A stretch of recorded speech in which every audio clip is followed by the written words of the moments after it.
yellow metal has a significant impact in terms of economic value, employment and contribution to foreign exchange earnings of the nation. Malabar Gold hosted the Golden Truth, an initiative by the Times of India, where experts discussed the impact of gold on the Indian economy. Let's have a look at the discussion. Well, hi there, warm welcome. You're watching a brand new episode of Malabar Gold, the Golden Truth. Now, the reason, as we have been discussing, is because gold, after all, is not just an investment. It's cultural, as we were just discussing. It is not just from the perspective of jewelry, but also how it contributes to the Indian economy, to the GDP to be more specific, obviously to the exports as well. But let's also not forget that the entire jewel and gems industry employs around 8 million people, which is why it's very important for us to have this discussion and an understanding of what really is the impact of gold in the Indian economy, which is why, and perhaps the gems of the Indian economy are here on our show, and great to have all you gentlemen here. Joining us today, Shivanshu Mehta, the head bullion at MCX, as well as the director of India International Bullion Exchange, IFSC Limited. We are also joined by Siddharth Bhamre. He is the EVP of Research Head, Religare Broking Limited. We have Sabyasachi Ray, the Executive Director of GJEPC. We also have Mr. O. Usher. He is the MD of Indian Operations, Malabar Gold and Diamonds. Can we have a round of applause for all the gentlemen?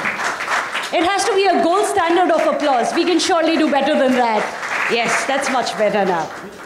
Shivanshu, I'm going to start with you first, because it's important for us to understand how is the sector, or how organized is the sector currently of bullion and jewelry, and what needs to be done to make sure that it is better organized moving forward. I think government policy in that regard certainly has been on target with the advent of GST a few years back, and also you see a lot of jewelers in the wake of tremendous price volatility. They are actually using organized methods of managing the price risk, as we see on the exchange. The SEBI mandates that as part of the listing obligations and disclosure rights, responsibilities, jewelers have to disclose how they go about managing their price risk in the annual reports. So leading jewelers, we find, are actually growing in business. So why is that? Why is it that organized jewelers are actually capturing more business today? It is because the entire value chain is now becoming organized. The customer also is looking at gold as an asset class.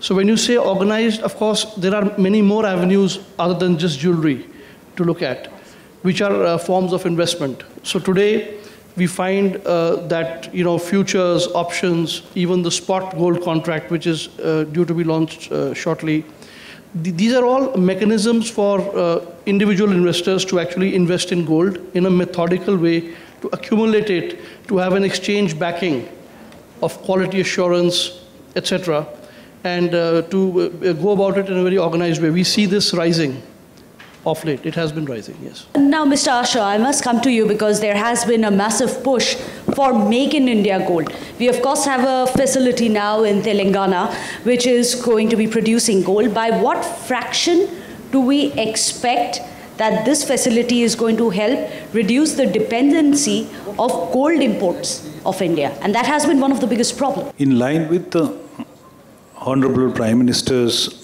announcement on the Make in India movement, Malabar also have focused on the manufacturing.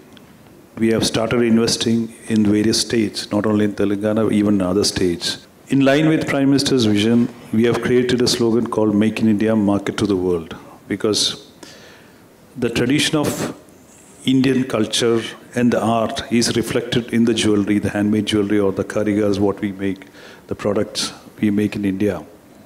If it is exported and if it is sold in the other countries, Western countries or other international countries, we'll be able to take that culture and reflect what is India, or take the brand India to the other countries.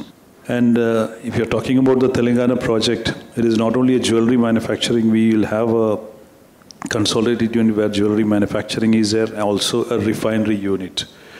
where a lot of old gold comes in the system, or dore bar and all these things. So old gold, when it comes, if it is properly refined and responsible processes are in place, and like gold monetization scheme, what earlier discussion was mentioning, through that, when a lot of scrap comes to the system, we need to have a proper refining system where, again, that bullion is being used or for investment or for other manufacturing as a raw material. So this kind of this refinery, of course, if the gold monetization scheme or the old gold systems are in line, it will help a lot to reduce the import. And to manage the current account deficit, it is not only reduction of import, you can increase exports also. And the recent SIPA arrangement done between Indian government and the Dubai UAE government, we can export a lot of products. We can have best produced products from India going to the other countries where our exports are increased, so our foreign currency or the current account deficit issue is sorted out. So this kind of investment we are doing based on the government announcement or in line with the government proposal to strengthen the industry. Because we are already in this industry. We want this. It's not all, our duty is not limited to do things by ourselves, but do more things that helps the industry to become more respected industry, because it itself is contributing 7% of the GDP. So these are the things which will add, and it will create a lot of jobs also, skilled manpower jobs also will be done.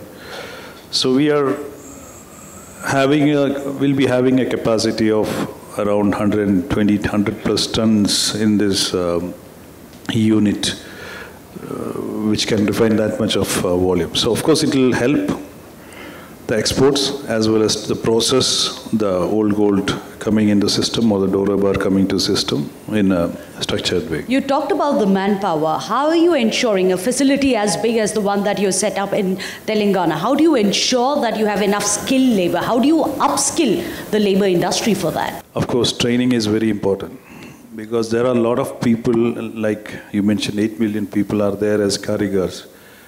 But by giving better working atmosphere, we are developing a lot of, we are working on a lot of processes and systems where the working atmosphere is much better than earlier, because we don't want a goldsmith sitting on the floor and doing that kind of job, and their children won't want to come to that system. Then we will lose that, the art and culture of the country slowly. So we are providing them a better working atmosphere, more and more people are attracted to it. Plus we give them workshops and training to develop the people's skill. So it will add a lot of, job opportunities. So job opportunities there, and we provide them support in the skill development. So more structured manufacturing system is there.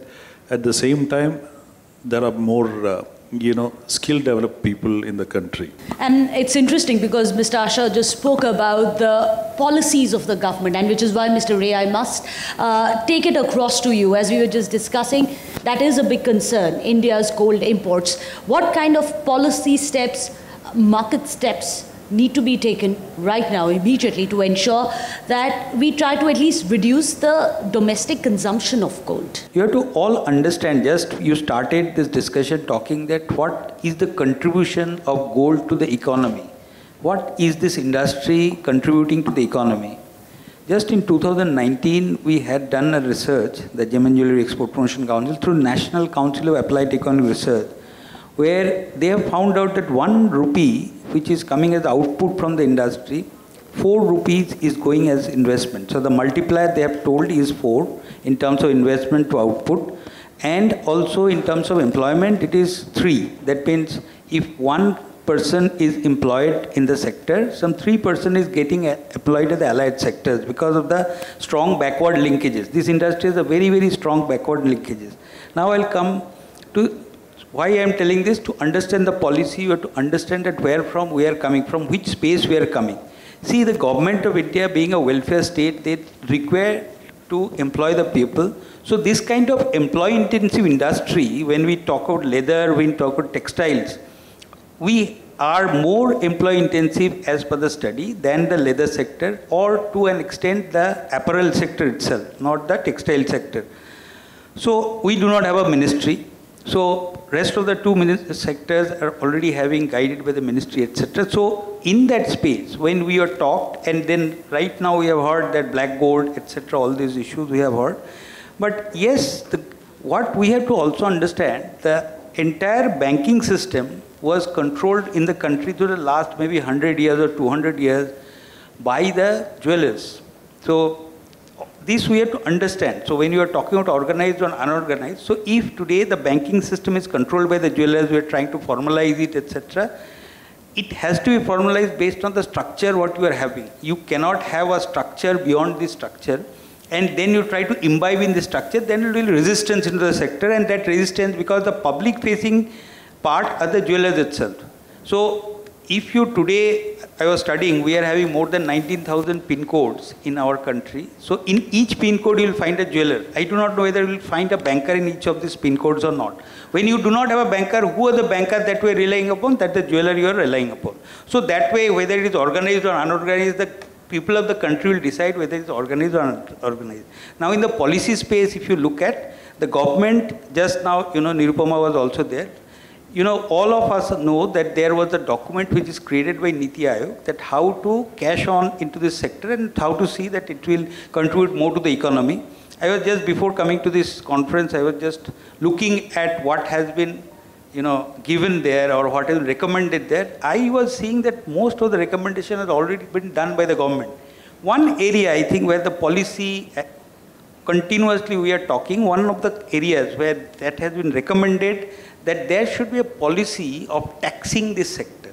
It's very important that this taxing, whether it's import duty or GST or anything, there should be a proper policy framework under this where this taxing should be happening. If today we are having a policy how to come out with a railway fare also for the public, so why not in this entire gold sector, how the import duty will be and how the taxation will be happening in the sector, because it has a direct relationship with the economy, because I have told that the informal banking happens to this industry. If that happens, so to control that thing, you have to have a proper, taxation policy. So if you do not have a taxation policy, then we'll have this thing. So if you are asking me exact policy intervention, what is left out with the government is that, and another part what you are, I think what you will, of course, in the part of the discussion will come, that how to bring back the gold which is already invested, the dead gold, to bring back into the economy. That is another policy perspective what the government is grappling upon. They are not finding the exact solution. Yes, that is, these are the two areas in the taxation and how to bring back the gold which is there, dead gold in the country, back into the system. These are two policy perspective what you have to do.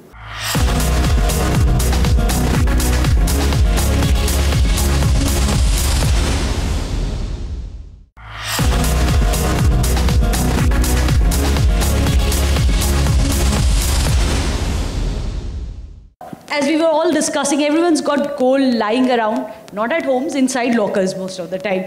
But we do have this gold lying around. How do we ensure that we mobilize the gold investments which are lying idle at homes? In his opening remark, Mr. Ahmed mentioned that the gold economy is actually much bigger than the formal economy. Rather than thinking that how we'll bring gold into the formalist part, I think we should think how we can enter there, because that's the bigger space. We all are talking about financialization of gold without much understanding or without much thought process that what exactly gold means to different people. So I just want to lay a foundation over here. So for us, we are talking it from purely finance perspective. But different people, the symbol of gold is different. So, when it's on women, it's beauty. When it's on God, it's purity. And when it's on man, then it's a sense of accomplishment. And when it's with central bankers, it's a sense of power. Very well said. Yeah. So we need to understand that aspect of gold. we cannot have one instrument or one strategy fit it all. We talk about making charges, we talk about a lot of things, why gold, holding gold in a physical form is not a good advice as investment. But it's not just investment. Look at this way. We all like to have good cars. Some of us are sold to the idea that instead of having a car, you can use Ola, Uber. Now, let me give you this option that I give you a car which can appreciate in its value. And if you want to change that car, then there might be just 10% charges to it. Case in point, look at what is happening to Rolex watches of gold. The prices of Rolex watches is going up. So saying that gold is not doing much of work in a financial sense, right. But if you look at from utility perspective, I think there's a lot to it. And I have slight disagreement over here that we need to bring gold into our economy. I think our financial instrument should be tailor-made in such a way that we enter into that economy. And it cannot be one, as I mentioned, at the risk of repeating myself, if you just say that, Nirupama ma'am mentioned about how gold bonds or how ETFs can enter or can attract a lot of investments. True, but for whom? So a gold bond is a very good scheme for someone who's saving for his child's marriage. Today, how it operates is that, I'm a mediocre guy, so I'll just go and I'll buy, some gold coins, keep it in a locker, and after, say, 8-10 years, I'll just sell it and I'll make a jewelry out of it. For that guy, the gold bond is perfect because it is giving you 2.5% interest above the prices of gold. The capital returns are tax-free. The interest is not tax-free, but capital returns are tax-free. But if you promote same stuff to a woman who likes wearing jewelry, you're going to fall on your face. So you need to understand your consumer. You need to understand what people want. And there was, talk of trust, bring it in formal economy. Sir mentioned, Mr. Guruswamy mentioned about, people don't trust government. Forget about government, sir. Daughter-in-law and mother-in-law don't trust each other in terms of, who has how much jewelry. So it is very difficult to bring that economy into our side, financial side. We should try to think to do things differently and foray there.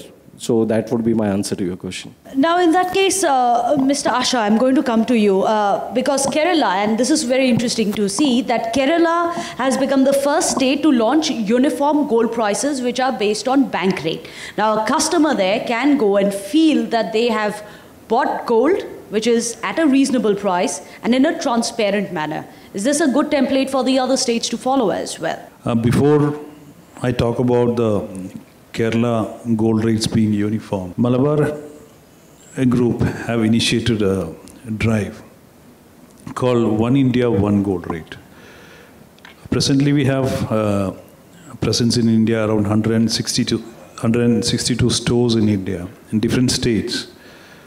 So when the gold price worldwide, the LME price, it is the same price everywhere, the LME, the international market, then the import duty is same. In the country, import duty is 15%. Be it in Kerala or you import in wherever, the duty is same. And unlike VAT was in different tariff in various states, but after GST came, it is the same 3% applied to the industry. When you have all these things uniform for the country, why should we have different gold rates in different states? So we thought about it and we started a drive called One India, One Gold Rate. So anybody, a person sitting in Delhi or a person sitting in Kerala or buying online, everybody will get one gold rate pan-India. That initiative was started by Malabar. Then later on also, of course, the Kerala state associations and all, we have had a discussion. They also feel that everywhere it should be like that. So we feel that the whole country should have that one gold rate across the country. That gives more confidence to the public. So this is something like, gold price. I don't have to worry about gold price. So it is not only the price. Various aspects of the jewelry or gold jewelry have to be monitored and by the government or authorities in association with industry, because this is not only just adornment or just a beauty thing that you are purchasing. It is an investment. It is for a person who is working. It is like the passbook for her. She has a gold chain lying around the neck. It is like a passport she is holding. It is a security for her. You can say it is the only wearable investment. You can not wear a share certificate or a property document. It is like a wearable investment. So we have to be very careful. A lot of emotions, sentiments are attached to it.